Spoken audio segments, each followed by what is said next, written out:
আমাদের ইবাদত হয় না, কি হয় না? আমাদের ইবাদত হয় না। আল্লাহর নবী জনাব মুহাম্মদ আরবি সাল্লাল্লাহু আলাইহি ওয়াসাল্লাম ডাক দিয়ে বলেন, কিছু সংখ্যক মানুষ আছে গুনাহ করবে কিন্তু জান্নাতে চলে যাবে। কি করবে? গুনাহ করবে, জান্নাতে চলে যাবে।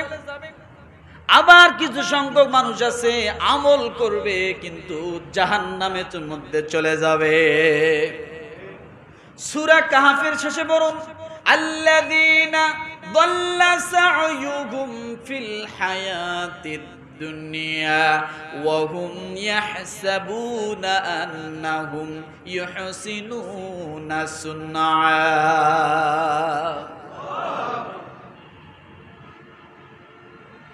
আল্লাহ তাআলা সূরা কাহফের শেষে বলেন, কিছু মানুষ আছে তারা ইবাদত করবে কিন্তু তাদের ইবাদত একবার ধুলার সাথে মিশে যাবে। কি হবে বলেন তো? কি হবে বলেন? ধুলার সঙ্গে মিশে যাবে। তাদের ওই ইবাদতে মিজানের পাল্লায় কোনো ওজন বাড়াবে না। কি বাড়াবে না? মিজানের পাল্লায় কোনো ওজন বাড়াবে না। আমার ভাইরা, তাহলে বোঝা গেল ইবাদত থাকবে কিন্তু ইবাদতের প্রাণ থাকবে না। কি থাকবে না বলেন? ইবাদত থাকবে কিন্তু ইবাদতের প্রাণ থাকবে না। আমাদের সমাজে এরকম ইবাদতকারী আছে না নাই? কথা বলেন। আমাদের সমাজে এরকম ইবাদত আছে না? আছে। এই জন্য রব্বুল আলামিন ডাক দিয়ে বলেন, ও দুনিয়ার মানুষ, কুল হাল নুনাব্বিউকুম বিল আখসারিনা আমালা। আল্লাহ তাআলা ডাক দিয়ে বলেন, বলে দাও আমি কি তোমাদেরকে বলে দেব কর্মে কারা সর্বাপেক্ষা বেশি ক্ষতিগ্রস্ত? আল্লাযীনা দাল্লা সা'য়ুহুম ফিল হায়াতিদ দুনিয়া ওয়া হুম ইয়াহসাবুনা আন্নাহুম ইউহসিনুনা সুন্না। তারা সেই সব লোক কারা আমল করার পরেও একবারে বরবাদ হয়ে যাবে। কপালে দাগ থাকার পরেও সেই দাগ কোনো কাজে আসবে না। হজ করার পরেও কাদের হজ তাকে জান্নাতে নিতে পারবে না। যাকাত দেওয়ার পরেও তাদের যাকাত কোনো ভালো কাজে আসবে না। তার দান সদকা করার পরেও তার দানগুলো মিজানের পাল্লায় উঠবে না।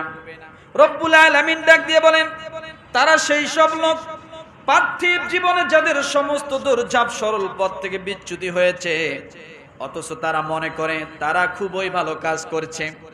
তারা কি মনে করে? খুবই ভালো কাজ করছে।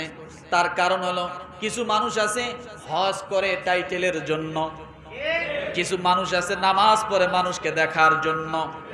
মাগরিবের সময় হয়েছে, মুরব্বী মানুষ পাঞ্জাবি গায়ে আছে, টুপি একখান মাথায় দিয়ে বাসা থেকে বাইর হয়েছে, মাগরিবের সময় হয়েছে, এখনো যদি মাথায় টুপি দিয়ে বান্দা যদি দোকানে দোকানে ঘরে, মানুষ বলবে চাচা আপনি কেন মসজিদে যান না, মাগরিবের নামাজের সময় হয়েছে। মানুষ বলবে এই চক্ষু লজ্জায় মুখু লজ্জায় বান্দা সারাদিন নামাজ না পড়লেও অন্তত বাহিরে গেলে বিপদে পড়ার কারণে মাগরিবের নামাজটা অন্তত পড়ে না। এই জন্য রব্বুল আলামিন বলেন, আল্লাযীনা দাল্লা সা'য়ুহুম ফিল হায়াতিদ দুনিয়া ওয়া হুম ইয়াহসাবুনা আন্নাহুম ইউহসিনুনা সুন্না। তারা যতটুকু আমল করে দুনিয়ার জন্য, আখিরাতের জন্য না। কিসের জন্য বলেন তো? দুনিয়ার জন্য, আখিরাতের জন্য। এরপরে রব্বুল আলামিন ওই লোকগুলোর কথা আল্লাহ পরিচয় করে দিচ্ছেন। তারা কারা? শোনো, উলাইকাল্লাযীনা কাফারু বিআয়াতি রাব্বিহিম ওয়া লিকাইহি ফাহাবিতাত আ'মালুহুম ফালা নুকিমু লাহুম ইয়াওমাল কিয়ামাতি ওয়াজনা। সেই লোকের বায়োডাটা কি, সে লোকের সার্টিফিকেট কি, সে লোকদের গুণ কি, সে লোকদের পরিচয় কি? আল্লাহ বলেন এরা সেই সব লোক যারা নিজ প্রতিপালকের আয়াতসমূহ ও তার সামনে উপস্থিতির বিষয়কে সরাসরি অস্বীকার করে। দুনিয়ার জীবনটাকেই তারা প্রাধান্য দিয়েছে, কিন্তু আখিরাতের আশা করে না। আল্লাহর সামনে দাঁড়াতে হবে এমন আশা তাদের নাই। যার কারণে তো দেখা যায় যে এদেশে এমনও মানুষ আছে, আমাদের সমাজে এমনও মানুষ আছে, রাত্রে 70 রাকাত তাহাজ্জুদের নামাজ পড়ার পরেও তার দ্বারা সমস্ত খারাপ কাজ সংগঠিত হয়। কত রাকাত? কত রাকাত? 70 রাকাত নামাজ পড়ে তাহাজ্জুদ। আচ্ছা, ওই ব্যক্তি যে 70 রাকাত তাহাজ্জুদ নামাজ পড়ে,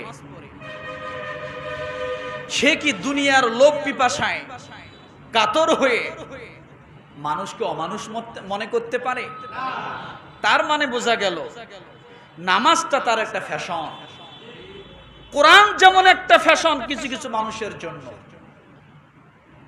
ঘরে সব আছে, একখান কোরআন শরীফও আছে, টিভি সিডি টিভি আছে, ডিশ লাইন আছে।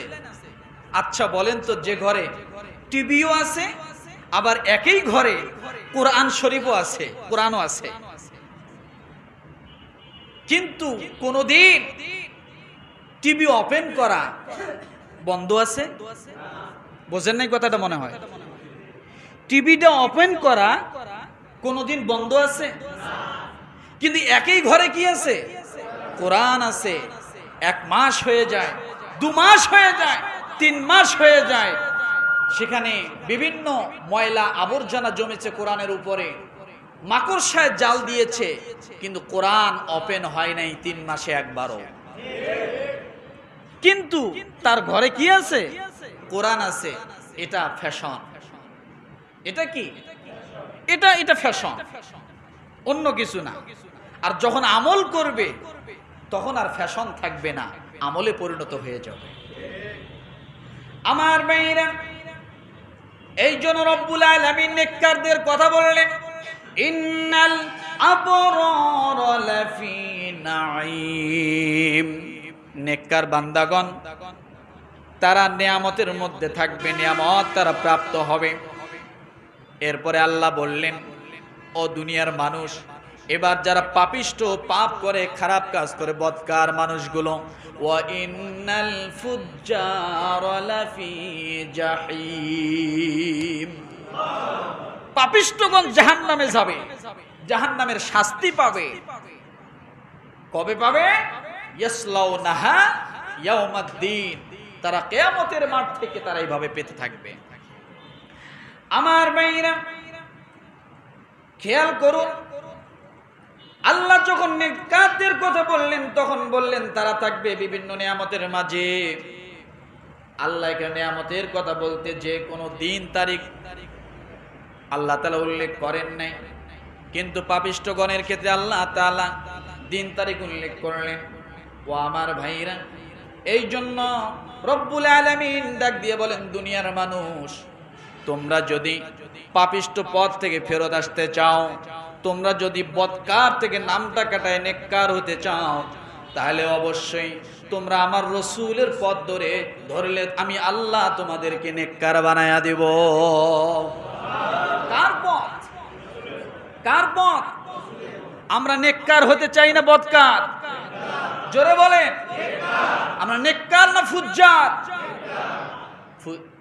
নেককার, ফুজ্জার হতে চাই না। তাহলে নেককার হতে হলে কার পথ ধরতে হবে? রসুলের পথকে অনুসরণ করে আমরা নেককার হতে পারবো।